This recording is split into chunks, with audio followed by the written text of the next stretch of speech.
Nah, kita ngeres dulu, istirahat. Saking enaknya ngeres, kita tuh semua ngedenger ada suara orang minta tolong.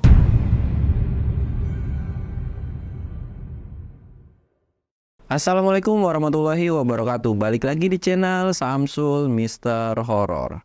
Kali ini gue bakal bawain dongeng horor tentang gua sama Upi nih. Mau tahu ceritanya kayak apa? Lu jangan skip videonya. Jangan lupa subscribe, like, komen, dan share video gue ke banyak orang. Nah, buat lu yang mau tahu video vlog pendakian gua dan mau tahu seputaran OT atau open trip gua, lu bisa lihat video vlog gua di sini. Dan kalau mau tahu informasi tentang open trip gua, lu bisa lihat di sini. Oh iya, gue juga lagi ada yang namanya giveaway nih. Caranya tuh lu cukup kirimin cerita horor lu, entah itu dari keluarga lu, kakak, adik, nenek, atau siapapun lah, dan kirim ke email yang ada di sini. Atau lu bisa baca di kolom deskripsi gua biar informasinya lebih jelas. Nah, giveaway-nya itu yaitu berupa gelas cantik stainless yang kayak begini nih. Dan ini tuh ada tutupnya juga, cuy. Tuh, pokoknya cocok banget buat lu ngopi, nyeduh apapun, ini enak banget lah. Dan pokoknya buat orang pertama yang paling cepat ngirimin cerita, itu bakalan gua kasih langsung untuk 5 orang pertama. Nanti gua bakalan bales email lu dan gua akan langsung reply email lu. Mungkin kalau lu ada Instagram juga lu bisa cantumin nanti di email lu, nanti bakalan gua langsung kirimin ke alamat tempat lu.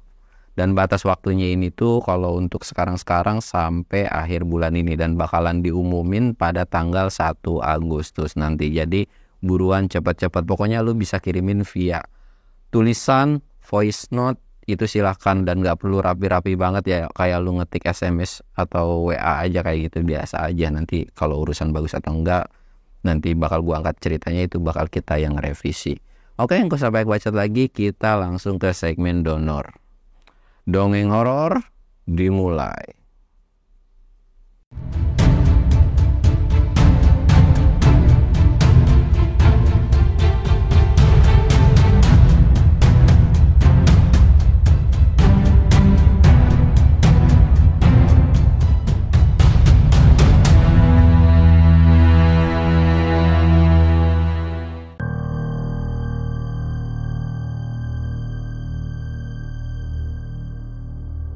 Oke cuy, sebelum masuk ke ceritanya, kita bakal ritual kayak biasa.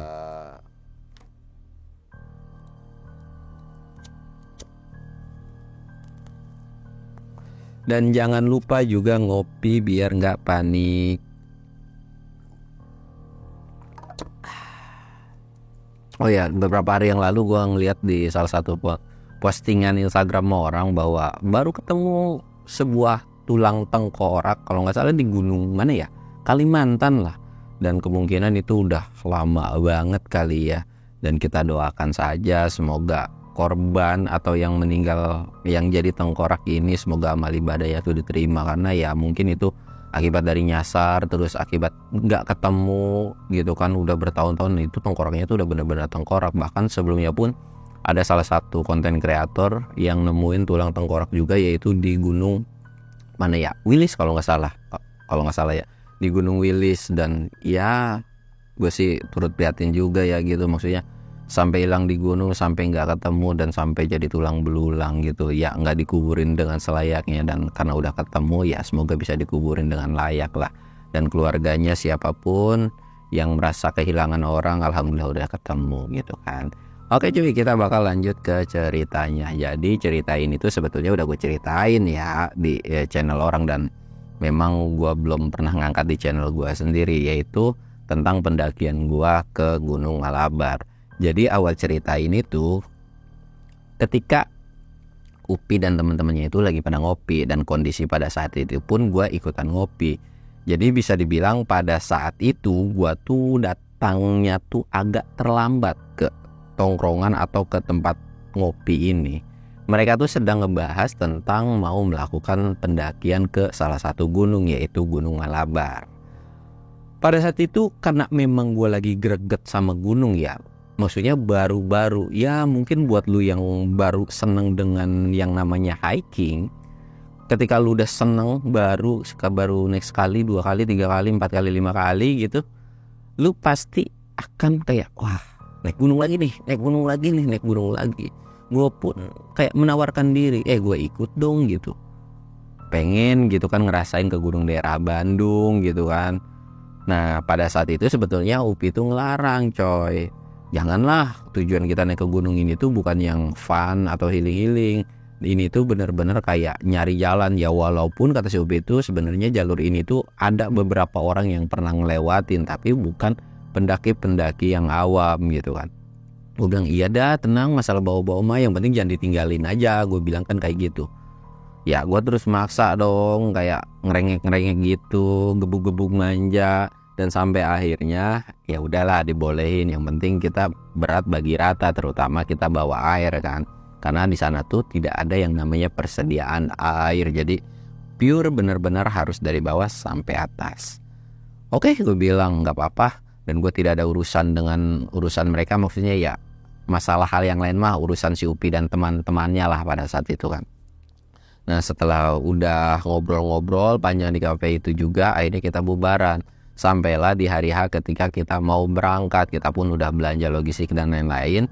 Cuman kita harus mampir ke salah satu teman kita yang ada di daerah Bandung. Akhirnya kita mampir, dan setelah mampir kita ngobrol bentar-bentar, dan kita pun lanjutin lagi ke bawah kaki gunung. Ya gue gak tahu ya, pokoknya kalau lu naik ke Gunung Sanggar, lu jalan dikit itu ada yang namanya batu-batu. Kalau gue nyebutnya itu pasir kuda, karena gue di awal-awal dikasih tahu itu ya ini itu namanya puncak pasir kuda. Dan buat lu yang ke Sanggar mungkin wah bang ini bukan pasir kuda, ya gue nggak tahu nama lu apa gitu di situ, tapi yang gue tahu tuh itu namanya pasir kuda. Dan beberapa warga pun ada yang nyebut meong apa gitu, ya nggak tahu. Dan awal mula pendakian gue ini kita bertujuan itu untuk lintas, jadi lintas dari yang namanya pasir kuda ini ke Malabar Besar. Nah untuk jalurnya sendiri sesuai dengan apa yang UPI kasih tahu, bahwa jalur ini tuh memang bener-bener jarang banget.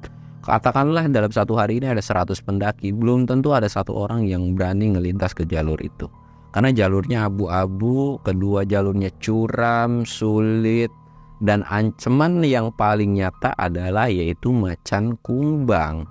Lu bayangin aja naik gunung ada macannya gitu kan. Ya siapa yang berani gitu. Gua pun ya mendingan ketemu demit daripada harus ketemu macan. Setahu gua belum pernah yang namanya digigit atau dicipok sama demit. Ya nempel-nempel dikit mah pernah lah ya. Tapi kan kalau macan, ya kelar hidup lu. Iya kalau digigit sekali mati. Kalau kagak kan kasihan gitu. Kasihan yang ngobatin dan lain-lainnya. Nah kita sampai di base camp. Kita sampai di base camp ini kita ngurus registrasi. Kita cuman alasan ya kita mau lintas ke Puntang doang. Dan kondisi pada saat itu masih Gunung Puntang itu masih dibuka ya. Dan pihak base camp pun memperbolehkan, dan kita pun akan bertujuan ngecamp itu 3 hari 2 malam. Jadi nggak yang sehari semalam, karena kan kita juga nggak tahu, bahkan termasuk si UPI pun belum pernah sebetulnya. Jadi karena memang dia ada basicnya ilmunya gitu tentang navigasi dan lain-lain, jadi ya dia tuh nggak merasa terbebani lah. Dan kebetulan pada saat itu juga kita bawa kompas, bawa peta juga kan. Kita mulai nih jalan trekking. Kita jalan, di awal perjalanan ini sangat menyenangkan, tidak ada hal yang aneh-aneh, sampai akhirnya singkat ceritanya kita sampai di namanya Pasir Kuda. Pasir Kuda ini ada sebuah batu, 2 kiri kanan, tengah-tengahnya bolong. Nah kita ngeres dulu, istirahat. Saking enaknya ngeres, kita tuh semua ngedenger ada suara orang minta tolong. Gua kira itu pendaki yang minta tolong gara-gara ya mungkin ada trouble, kakinya keseleo, keram atau apapun gitu kan. Kita celangak-celinguk, ternyata di situ tidak ada pendaki lain. Dan makin kesini kita bahwa sumber suara itu adalah dari seberang. Jadi bentuk dari pegunungan Malabar ini tuh letter U cuy. Letter U yang setahu gua nih ya, paling ujung sini tuh Sanggar Pasir Kuda. Nah kalau sedangkan ujung sana tuh ada namanya Gunung Haruman, Puncak Haruman. Dan kesannya tuh Malabar Besar, Malabar Kecil ya. Gua nggak tahu kalau ada puncak yang lainnya. Nah dari situ tuh, wah itu minta tolong dari mana, dan dicek ternyata itu dari bawah. Gue nanya dong, gue, itu siapa yang minta tolong?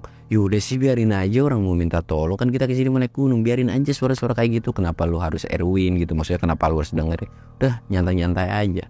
Baru juga kita nyantai-nyantai, tiba-tiba badai datang dong. Akhirnya kita ngediriin sebuah flysheet, walaupun tidak direkomendasikan ya bikin flysheet karena pohon-pohon juga nggak ada ya. Kita jadi bikin di celah-celah batu itu. Ya lumayan cukup enak sih, nggak terlalu angin kenceng juga, dan kita diem aja tuh di situ, diam, dan badainya itu benar-benaran lama sampai akhirnya ya memasuki sore lah, sekitaran jam 3 atau jam 4-an baru selesai. Dan setelah selesai ini akhirnya kita memutuskanlah untuk lanjut jalan. Jadi untuk gunung Malabar sendiri, kalau kalian naik naik Sangar atau kalian mau lintas ke Puntang, itu biasanya kalian ngelewatin yang namanya punggungan. Dan punggungnya itu naik turun. Ya menurut gue bilang Gunung Sangar ke Puntang ini kayak miniaturnya Gunung Merbabu lah ya, Piatekelan gitu. Dan dari situ kita ngelewatin naik bukitan, turun naik, bahkan sampai di puncak Mega dengan ketinggian 2222. Itu tuh kondisi jam 6 atau jam 7-an lah. Sampai di situ pun memang ada beberapa orang yang ngecamp.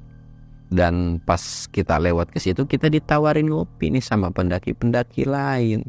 Dan ya namanya juga kita mah pendaki nyari gratisan kan, pada saat itu ditawarin ya kita langsung boleh ya bang. Ini kita ngopi-ngopi tuh dengan muka yang senang, ceria, karena kita tidak mengalami gangguan yang aneh-aneh pada saat itu. Ya memang sih ada suara orang minta tolong, cuman pada saat di puncak itu doang, dan itu pun suaranya nggak terlalu keras, jadi kayak samar-samar gimana gitu kan.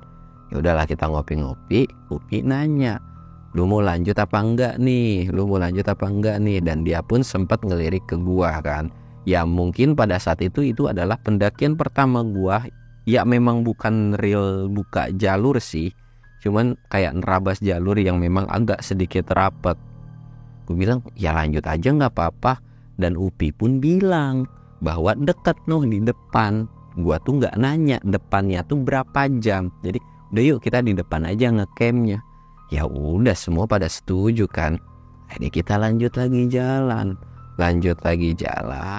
terus singkatnya kita sampailah di tempat yang mau didiriin tenda. Sebetulnya nggak tahu mau di situ atau di mana ya, tapi Upi nyuruh ya udah kita ngedirin tenda aja di sini. Ngedirinlah tenda kita di sini, sedangkan si Upi nggak tahu itu bocah pergi kemana. Nah tapi sebelum ngedirin tenda sebetulnya ada sesuatu hal yang aneh di belakang kita. Jadi kondisi Upi ini kan adalah leader. Nah yang 3 ini kan di belakang Upi itu masih ada satu temennya, gua, dan satu lagi temen gua gitu kan.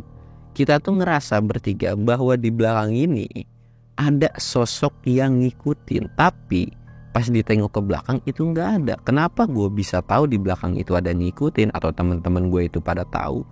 Karena kedengeran cuy. Kita kalau ngelangkah jalan itu kan kayak ada apa sih namanya, kayu-kayu kecil kan, kalau keinjek itu kedengeran. Bahkan kita ngelewatin semak yang agak rimbun pun itu kedengeran kan. Dan itu kedengeran jelas, tapi setiap disenterin itu nggak ada. Dan karena memang ya udahlah, cuman suara-suara doang kan, nggak ditampakin, kita langsung dah buru-buru bikin tenda dan masak-masak. Pas lagi masak-masak itu kondisi si Upi itu belum yang namanya datang nih, atau nggak tahu nih kemana. Wah ini orang kemana ya? Gue sempat khawatir juga gitu kan, tapi ya udahlah, mungkin si Upi ini kan udah pawangnya, dia udah paham banget, dan gue pun tahu dia nggak mungkin dia ngelakuin sesuatu hal yang macem-macem. Udah tuh kita makan, ngopi, ngobrol, dan kita pun obrol, si Upi kemana sih? Gue bilang gue mana tahu, lu kira gue ngurusin dia? Udah biarin aja, kita nggak usah nyari. Udah tuh, udah dari kayak gitu kita ngobrol-ngobrol, dan gue pun sempet lah yang namanya keluar. Gue sempet keluar gitu kan, gue diem, dan pas lagi kayak gitu tuh gue tuh sebetulnya ada kayak ngedenger suara orang minta tolong cuy. Dan suara minta tolong ini berasal dari sama kayak pas awal-awal gue ngedenger. Kok ada suara minta tolong? Bahkan gue sampai ngeyakinin beberapa temen gue, mereka pun ngedenger. Waduh, kok suaranya banyak? Sebetulnya di awal itu suaranya tuh nggak terlalu sebanyak kayak pas yang kedua ini. Jadi kayak mungkin ada sekitaran 2 suara, 3 suara. Tapi yang ketika di area camp ini itu suaranya tuh kayak banyak banget. Bisa dibilang kayak lebih dari 10 atau lebih dari 20 orang. Kita semua bertiga pada ketakutan dong. Pas lagi ketakutan kayak gitu, tiba-tiba Upi nongol dari belakang seolah kayak ngagetin. Astagfirullahaladzim, gue bilang, lu kenapa tiba-tiba ngagetin si Pi? Gue bilang, lah kayak gitu doang takut. Udah selesai kan masakan? Dia bilang, gue mau makan ya makan. Makanlah dia makan. Dan pas lagi makan kayak gitu, udah kita ngobrol-ngobrol lagi. Dan memang pada saat itu tidak ada yang namanya gangguan-gangguan hal aneh. Belum ada yang parah-parah banget. Upi ini bilang kan ke yang lain, kita mau gak mau harus ronda ya, atau kita tidurnya gantian. Kenapa kita harus tidur gantian? Karena di sini tuh ancamannya tuh beneran macan. Sebetulnya kita bertiga tuh antara percaya dan enggak ya. Percayanya ya karena di hutan, enggak percayanya masa iya sih gunung yang udah sering didaki sama orang tiba-tiba ada macan nongol gitu kan. Kan enggak mungkin aja gitu. Tapi ya mau gimana ya, ngomong si Upi, dan beda dari raut muka dia tuh, bukan muka yang bercanda gitu. Pokoknya kita ronda, terserah nanti siapa yang mau duluan, siapa yang mau belakangan. Dan itu tuh diputusin siapa yang mau duluan, siapa yang mau belakangan gitu kan. Yang pertama belakangan tuh pokoknya gua, Upi, terus sisanya tuh mereka berdua gitu kan. Jadi kita ngerebah, dan pada saat itu kita berdua ngerebah. Sedangkan temen gua nih berdua, mereka tuh lagi pada asik ngopi. Mereka lagi asik ngopi. Nah, kondisi mereka ngopi ini, mereka tuh saling ngadepan. Si temennya yang ngadepan ngarah ke tenda, dia pengen kencing, pipis lah dia ke belakang. Pipis ke belakang kan. Nah si temennya ini tiba-tiba dia masuk ke tenda. Bluk. Kan kita gak sadar nih, atau si temennya ini tuh gak tahu bahwa temennya udah masuk ke tenda.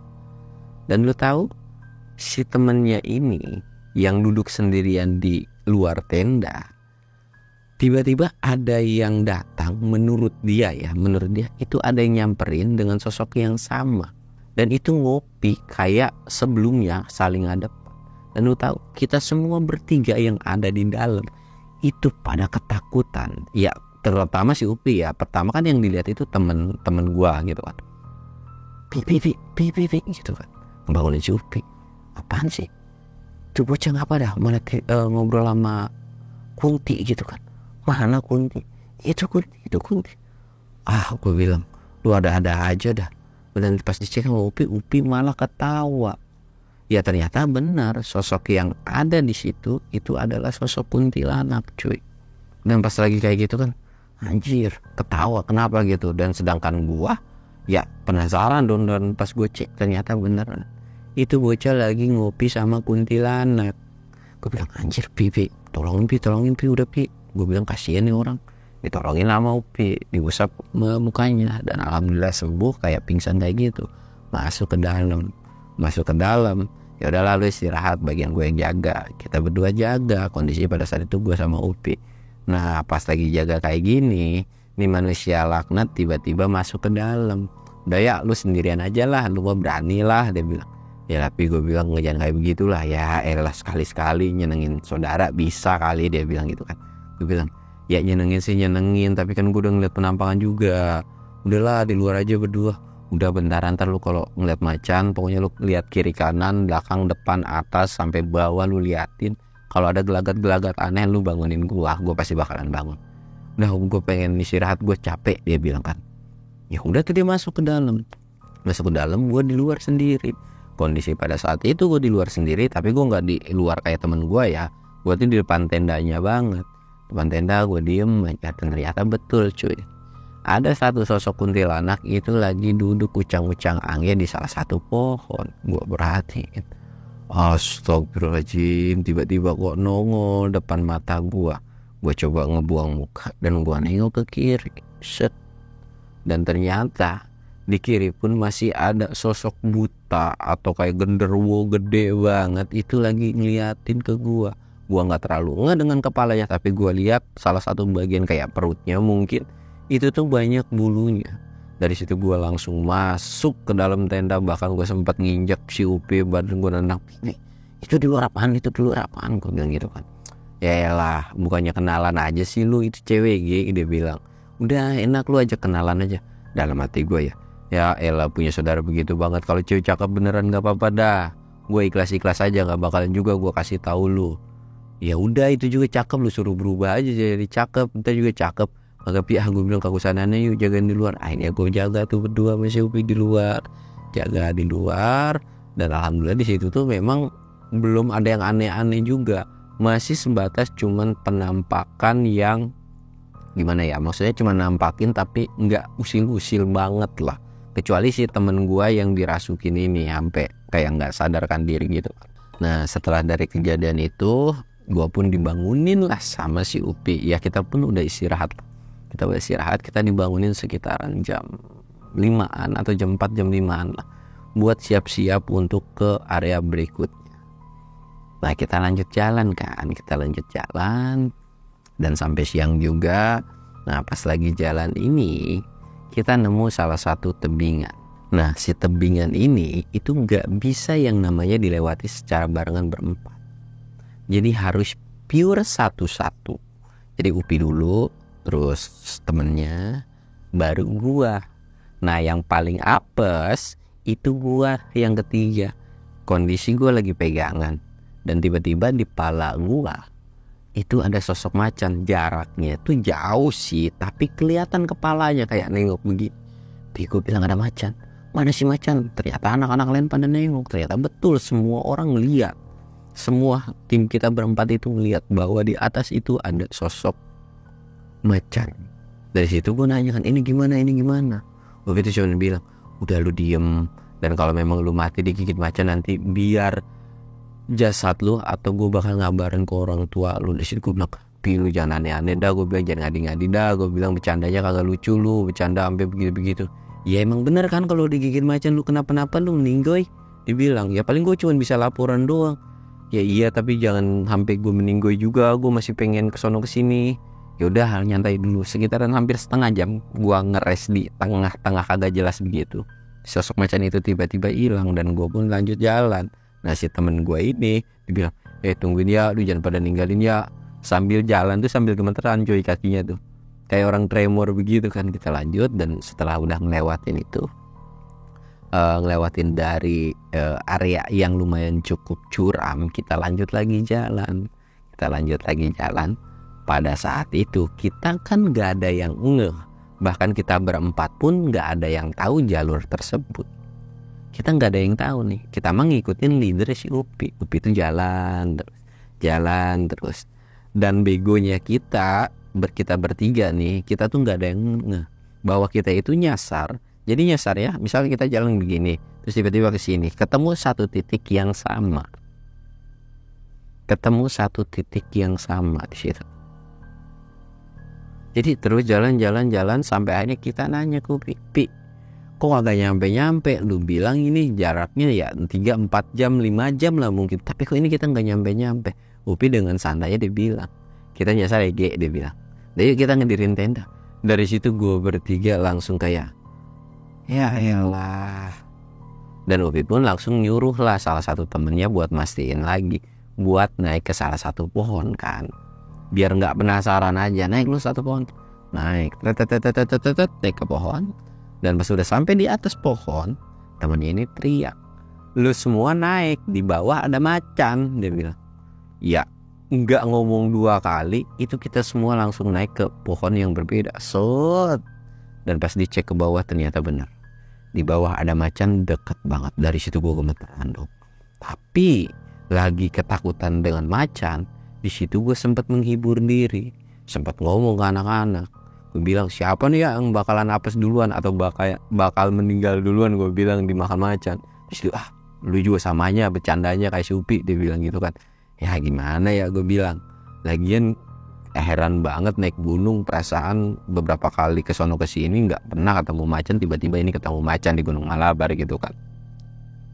Bahkan anak-anak pun, teman-teman gue pun dia bilang iya sih aneh juga gitu kan, kok bisa-bisanya di sini ada macan.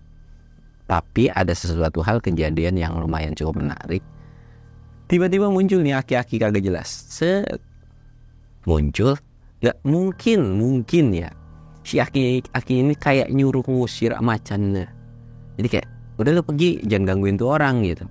Si macan itu tiba-tiba pergi, bahkan si kakek-kakek itu pun ikutan pergi cuy. Dan dari situ kita ngerasa kayak beberapa menit dari macan itu pergi, aki-aki itu pergi, wah ternyata aman nih, turun lah.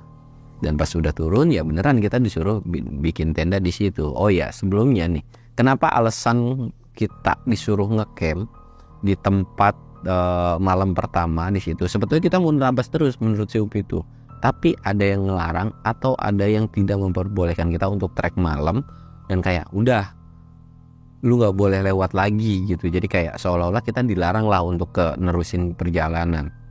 Menurut si Upi kayak gitu. Cuman Upi mah bocahnya kan barbar nekat, jadi kayak bodo amat lah, lu demit ngapain juga harus gue dengerin. Yang gue harus dengerin tuh orang tua gitu kan, ya, atau keluarga atau saudara.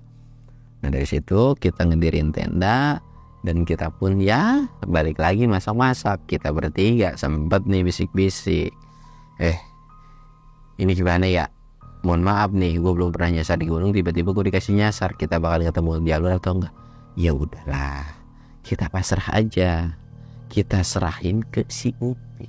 Ya bener sih, mau gak mau kita serahin ke si Upi gitu kan, karena dia leadernya. Oke lah kalau kayak begitu. Dan pada saat itu pun Upi itu kayak keliling gak tahu kemana lagi. Ini bocah gak tahu kerjaannya pada saat itu tuh bener-bener tiap sampai area camp putar, tiap sampai area camp gak tahu hilang gitu kan. Kayak ada sesuatu hal yang dia tahu tapi gak mau ngasih tahu kita. Ya udah tuh kita bertiga mah ya ngobrol-ngobrol, ngopi-ngopi, makan-makan. Tiba-tiba salah satu temen gua itu tuh mau boker. Kayak mau boker, dia pergi kan, set boker lah. Dan pada saat itu pun Upi udah balik lagi. Dan temen gua tiba-tiba dia langsung ngimpit balik setelah boker tuh. Kok tumben boker lu cepet? Menurut penuturan temen gua, dia tuh kayak ada yang ngucap salam, orang lagi boker, tiba-tiba di belakang dia ada yang ngucap assalamualaikum. Ya siapa yang kagak jiper cuy, karena suaranya itu bukan suara kayak anak muda, itu tuh suara kayak aki-aki, pokoknya kayak orang-orang tua lah, kayak orang lansia kayak gitu. Ya temen gue ini kan langsung ketakutan, akhirnya dia lari. Dan dia pun cebok atau ya ngelap-ngelap itu ya dekat-dekat tenda gitu. Dari situ anjir lu ada-ada aja. Nah menurut si Upi, lu kenapa kagak minta terima kasih? Karena itu aki-aki atau yang ucap salam itu adalah orang yang baik, orang yang ngusir si macan yang dibawa tadi. Wah yang bener lu tahu dari mana? Ya dia kan di sini nggak mungkin ada dua aki-aki, ya kemungkinan aki-aki itu. Gue bilang dong, itu sosok manusia apa demit? Ya mana gue tahu, kata Upi itu. Lu tanya aja itu sama aki-aki itu gitu kan. Gue bilang gak usah ngadi-ngadi deh lu. Ya udah tuh, dari situ tidak ada pembahasan apapun lagi. Kita pun makan-makan.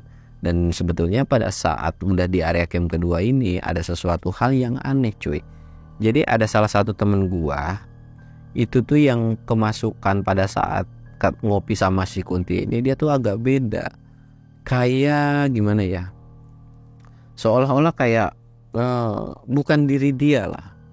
Ya beda, yang tadinya periang banyak ngomong, ini tuh agak sedikit pendiam, kayak nggak terlalu banyak berbaur. Ya gue sih nggak terlalu permasalahin, mungkin dia capek, mungkin dia lelah, mungkin dia kesel juga gara-gara nyasar kan. Tapi dalam hati gue tuh nggak mungkin gara-gara nyasar juga gitu kan. Ya udahlah, masa bodoh. Kita lanjut masak-masak lagi, dan mulai hari pun mulai gelap. Lagi gelap kayak gini, Upi pun kelayaban lagi coy. Dia tuh bilang, gue mau ngecek dulu ya. Ya udah dah, lu ngecek suka-suka lu. Gue mau bakalan dalam tenda, gak bakalan mau nemenin juga. Tuh bocah pergi tuh kagak tahu kemana, dan perginya itu lama. Di awal-awal itu gue nggak terlalu khawatir karena memang dia tuh lumayan cukup lama. Gue sempat khawatir kan, sampai akhirnya gue keluar sempat nengok kiri kanan, kok nggak ada. Dan gak lama si Upi itu muncul dari belakang, ayo lu. Dan itu tiba-tiba ada dong. Gue bilang, ya tapi lu ada-ada aja sih. Gue bilang, kelakuan lu aneh-aneh banget gitu kan. Ya lah cuman begitu doang, lu takut banget sih. Ya bukan masalah takut, gue bilang lu mah aneh-aneh aja kelakuan lu. Ya udah ngopi dah, ngopi itu. Dari situ masih belum ada sesuatu hal yang kayak ganjil, serem dan lain-lain gitu kan. Akhirnya kita lanjut ngopi, si Upi balik lagi, cabut lagi, nggak tahu kemana lagi. Dia alasan dia mau ngecek lagi, kata dia bilang kayak ronda. Gue bilang ini aneh banget orang ya, kenapa gitu kan. Nah pas lagi masuk gue ke dalam tenda kan, karena gue lumayan takut juga karena pada saat itu mulai kerasa suara-suara aneh sebetulnya cuy. Cuman gue nggak terlalu memperdulikan. Nah ini gue masuk dan lo tahu pas lagi masuk kayak gitu, itu tuh banyak suara cekikikan ketawa. Dan sebetulnya itu tuh ada suara yang kurang lebihnya kita tidak boleh untuk di area tersebut. Dan saking itu suara kayak kedengeran, salah satu temen gue yang mungkin pikirannya pada saat itu lagi kosong, dia tuh kesurupan. Dan kesurupannya tuh ngomongin sesuatu hal yang sama, yang intinya kita nggak boleh ngecamp, atau lu nggak boleh di sini, lu pergi sono, nggak usah di tempat gue gitu, kayak ngusir. Dan setelah diusir kayak gitu kan gue coba ngomong, ya lah gue di sini cuma ngecamp doang, kagak aneh-aneh, kagak macem-macem. Sosok itu mungkin kesel atau geram ya, sosok temen gue yang dirasukin ini loncat keluar tenda dan itu pergi. Sedangkan gue berdua sama temen gue saling melotot doang kayak hipnotis. Dan pas agak lumayan lama gitu tuh, itu temen kita BG, yuk kejar. Dan pas keluar semua itu udah gelap gulita, nggak tahu temen kita kemana. Ya dari situ gue berdua tuh kayak kemana ya. Dan gak lama itu alhamdulillahnya itu ada Upi bawa si temen gue ini, bawa. Dan gue diomelin tuh berdua, lu ada temen kayak begini bukan dijagain ya gimana. Tapi gue bilang tiba-tiba ini manusia lari nggak jelas gitu kan. Ya udah dah, akhirnya Upi pun masukin ke dalam. Sebetulnya pada saat itu kita disuruh jaga, disuruh buat ronda lagi, cuman karena kondisinya nggak kondusif, Upi yang di luar, kita bertiga disuruh istirahat. Ya udahlah kita istirahat kan. Cuman pas lagi ngerebah kayak gini ada sesuatu hal yang aneh. Kita mah ya normal ya, maksudnya kayak belum tidur melek biasa. Nah sedangkan temen kita yang habis kesurupan ini, dia tuh meleknya tuh melotot, merem terus melotot lagi, merem terus melotot lagi cuy. Kayak sosok yang bener-bener nyeremin banget lah pada saat itu. Anjir kata gua, kok bisa gitu kan. Kita berdua tuh kayak saling tengok-tengok kan, ini orang bukan. Kita berdua tuh punya pikiran yang jelek sebetulnya, punya pikiran yang jelek ke si temen gue ini. Cuman kita nggak berani ngomong, dan karena ketakutan akhirnya ya udah kita tidur. Sebetulnya di luar itu banyak suara-suara aneh-aneh, macem-macem, nggak jelas suara apa. Bahkan di situ pun ada badai dan lain-lain. Gua tuh nggak terlalu memperdulikan cuy.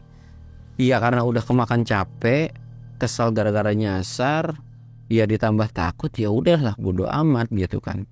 Dan gua pun tidak tahu apa yang terjadi sama Upi. Ya Upi pun pada saat itu kita dibangunin sekitaran jam 3 atau jam 4-an lagi buat ngelanjutin perjalanan untuk sampai puncak. Karena Upi itu mikir gua nggak mau lu udah pada kesini tapi lu nggak sampai puncak. Padahal kan sebetulnya awal-awal ini si Upi kan nyasar ya, kok tiba-tiba dia bisa tahu gitu. Soalnya kita sempat nanya, lu kok tak bisa tahu? Udah pokoknya gua mah tahu aja. Kita tuh sempat mikir dan nengok, kok tiba-tiba bisa tahu gitu kan. Ya udahlah suka-suka lu kalau memang lu tahu. Dan sebetulnya Upi itu tidak menyarankan untuk bawa apapun, tapi gue nggak mau ambil resiko. Gue bawa air, gue bawa makanan, kompor juga dan lain-lain kan. Kita lanjut lagi tuh jalan, dan dalam kondisi itu tuh masih gelap gulita lah, kayak summit-summit ke gunung-gunung yang tinggi gitu kan. Jalan, dan pas selesai jalan kita juga udah mulai memasuki jam 4-an. Tiba-tiba dari belakang itu kayak ngucapin terima kasih. Satu temen gue yang paling belakang maju ke depan dan itu ngucapin terima kasih. Makasih ya cu. Ya udah, saya pamit dulu. Pergi, masuk ke semak temen gue ini. Gue pun pada saat itu nggak tahu apa-apa, kayak melongo aja, kayak orang bego gitu kan. Pi, kok nggak lu tahan sih? Ya udah sih, biarin aja, orang-orang mau pulang. Kenapa kita yang ribet? Dan baru gue selesai ngomong lagi tuh, tiba-tiba muncul lagi temen gue. Dan munculnya temen gue ini itu dalam kondisi riang atau pada umumnya temen gue lah. Ya normal-normal aja gitu, kayak biasa pas kita awal-awal naik. Kok bisa? Dan Upi itu bilang, yang lu tidurin semalam itu bukan dia, tapi sosok demit atau jin. Upi bilang, lu jangan ngadi-ngadi lu, gue bilang. Beneran, kata Upi itu, lu tuh tidur bareng sama setan. Aku bilang, gak usah deh, gak usah ngada-ngada gitu kan. Beneran. Dari situ kita langsung saling tengokkan. Yaudah deh gak apa-apa, yang penting wujudnya sama temen kagak nyeremin kan. Yaudah deh gak apa-apa. Tapi kok ini siapa? Ya intinya, kata si Upi itu, sosok yang ada di tenda semalam itu adalah sosok yang ngejagain kita. Dan lagi, itu tuh sosok aki-aki yang ngebantuin kita juga. Ya gak tahu gimana. Jadi si teman kita itu diambil atau diculik sama sosok yang gak seneng di situ, diumpetin dan ditolongin sama si kakek ini. Ya udah, nanti kita agak bagian aja kesananya biar agak kondusifan, kurang lebihnya tuh kayak gitu. Nah, si kakek ini pergi ke sana, yang nyerupain temen gue itu, dan si temennya itu dibangunin. Dan temen gue ini gue tanya, lu habis dari mana? Dia tuh ngejawab bahwa dia disasarin sama si Upi itu, sama si Upi. Padahal kita bertiga itu jelas bahwa Upi itu ya dari tadi sama rombongan kita, tapi kok bisa jadi ada dua Upi gitu kan? Ya mungkin si aki-aki tua itu tuh dia berubah ke si Upi kali ya, ya nggak ada yang tahu juga kan. Tapi dari situ tidak ada pembahasan lain. Kita lanjut lagi jalan dan tiba-tiba kita diberhentiin lagi. Upi itu bilang, udah ya kita sampai sini aja. Dan itu pun gue nggak sampai puncak lagi. Upi itu cuma nunjuk satu tempat. Puncak Malabar tuh di sana. Kalau mau sebetulnya bisa beberapa menit lagi kita sampai. Tapi pada saat itu pun gue agak aneh sama si Upi ini. Upi itu takut dengan sosok penunggu dari Gunung Malabar ini. Ya menurut Upi gue gak bisa aja, gue gak berani aja buat ngadepin. Dan menurut Upi gue gak cukup mampu ilmu gue untuk ngelewatin itu kan. Tapi gue bilang oke lah kalau memang lu gak bisa gitu kan. Kita pun tidak memaksakan, akhirnya kita balik lagi. Si sosok ini tuh sebetulnya terus-terusan ngancam cuy, nyuruh kita balik. Dan pas kita balik, jadi jalur yang mau ke puncak ini kita tuh dapat satu jurangan. Nah pas lagi jurangan itu kita diikat sama si Upi dengan alasan pokoknya lu gak boleh ngelepas ikatan ini. Kenapa? Ya Upi punya alasan tersendiri lah, dia lebih paham. Pokoknya gue gak mau lu kenapa-napa soalnya. Ya kita mah percaya aja. Dan ngikatnya juga kondisi Upi pada saat itu yaitu jadi namanya sweeper, sedangkan teman gue di depan jalan aja. Dan pas lagi jalan kayak gitu, tiba-tiba kita dipegat sama salah satu sosok buta yang memang gue lihat mungkin pada saat itu. Teman gue bilang, Pi, di depan ada yang ngejagain. Siapa yang ngejagain? Begitu doang takut tuh, Upi maju ke depan. Si sosok ini tuh kayak udah lu nggak usah aneh-aneh bla bla bla gitu kan. Tapi Upi lagi-lagi kayak mengusir dan alhamdulillah bisa keusir cuy. Cuman gue kira itu akan kelar, ternyata belum. Di bawah jurang ini itu banyak orang kayak lautan manusia pada minta tolong. Tuh kayak tolong dalam kondisi badan yang nggak sempurna, kayak tangannya hilang, kakinya hilang, badannya berlumuran darah dan lain-lain. Dan kondisi di situ gue akuin ngeri, tapi bukan yang ngeri banget, tapi ngerinya tuh kayak sedih. Gue semua itu nangis cuy ngeliat kondisi mereka yang minta tolong. Bahkan Upi pun itu sempat nangis.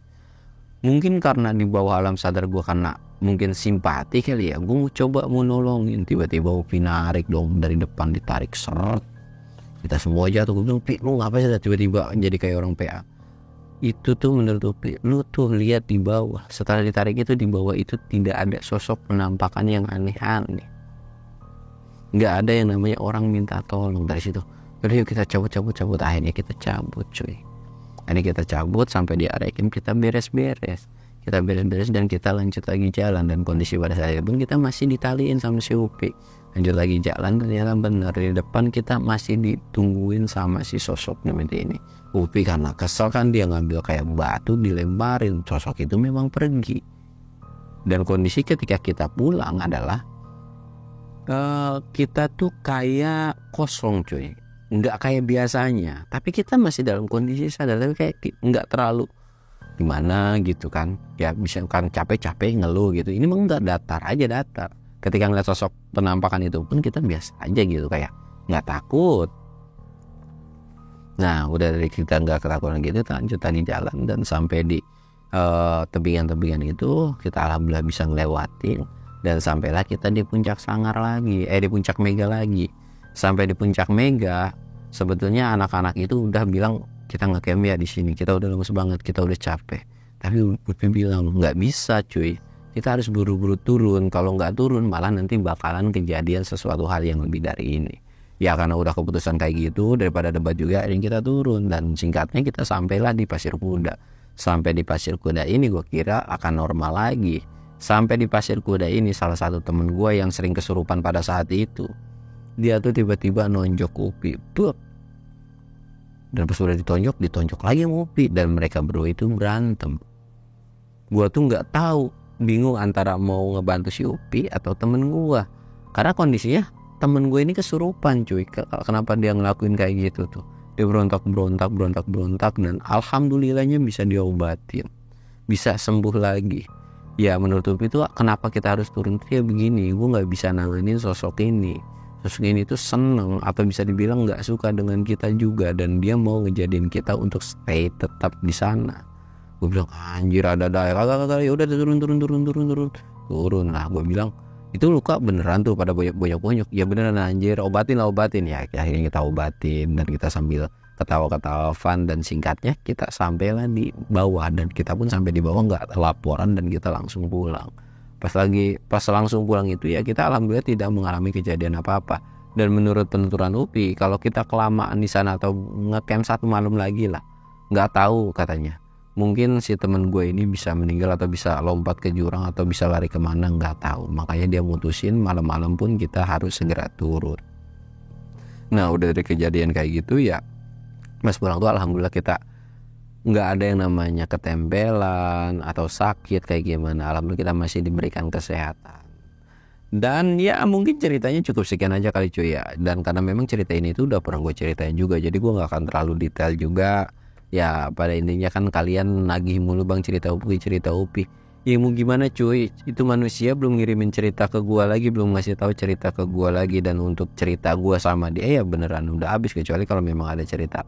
Ya sebetulnya ada sih, cuman gak terlalu serem-serem banget di gue juga ya, kayak biasa-biasa aja. Dan mungkin durasinya pun gak akan lama. Tapi ya nanti gue akan minta salah satu cerita dari dia, kalau memang dia berkenan ya nanti akan gue bawain. Gue Samsul undur diri, assalamualaikum warahmatullahi wabarakatuh.